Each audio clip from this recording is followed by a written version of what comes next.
ए सुनत है हो सुनावा। हाई हरदम हरदम खत्म हो जाला ना निक लगत हो। काव ना निकला था। सुना हमारे को बात ध्यान से सुना, ये हरदम हरदम के अब सिस्टम है खत्म कर दा। अच्छा बोला। अरे अब ना डलाइबा, अरे कुछ दिना भर के रह जाऊ। सुनत है न?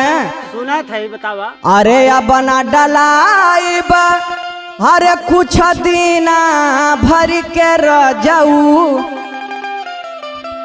अरे पूरा पूरा डाला 9 महीना भर के रह जाओ।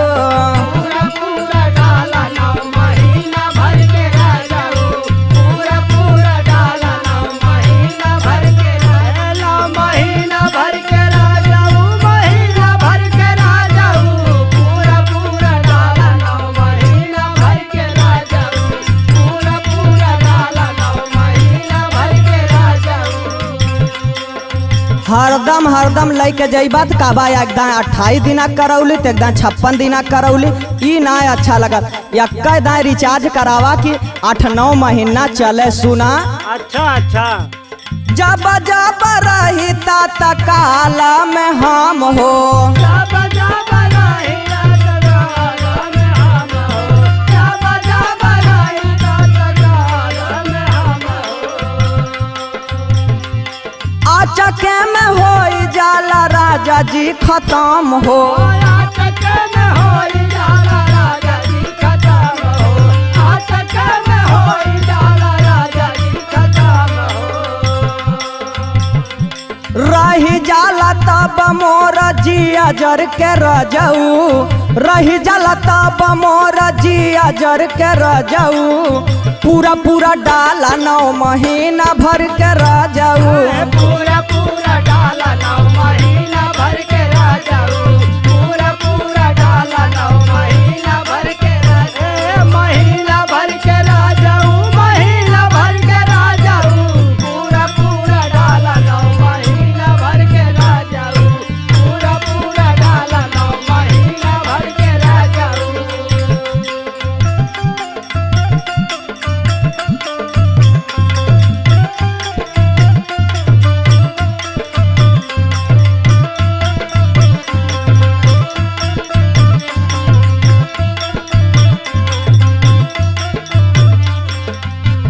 सुना सुनावा सुनावा।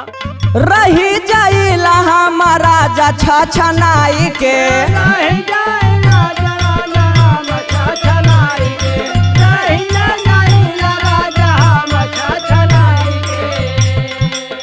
करबा का बोला माला पानी कुल बचाई के। करबा का बोला बोला पानी कुल बचाई के। करबा का बोला बोला पानी कुल बचाई के। ओ सुख जाता देह के पसीना जर के रह जाऊ। सुखी जाता देह के पसीना जर के रह जाऊ। पूरा पूरा डाला 9 महीना भर के रह जाऊ। पूरा पूरा डाला 9 महीना भर के रह जाओ। पूरा पूरा डाला 9 महीना भर के रह जाओ। महीना भर के रह जाओ। महीना भर के रह जाओ। पूरा पूरा डाला 9 महीना भर के रह जाओ। पूरा पूरा डाला 9 महीना भर के रह जाओ।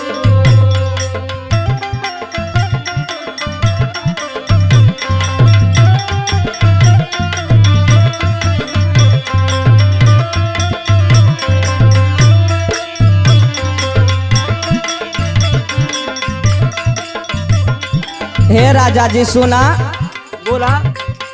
सुना मुकेश कहतानी हम सहेज के।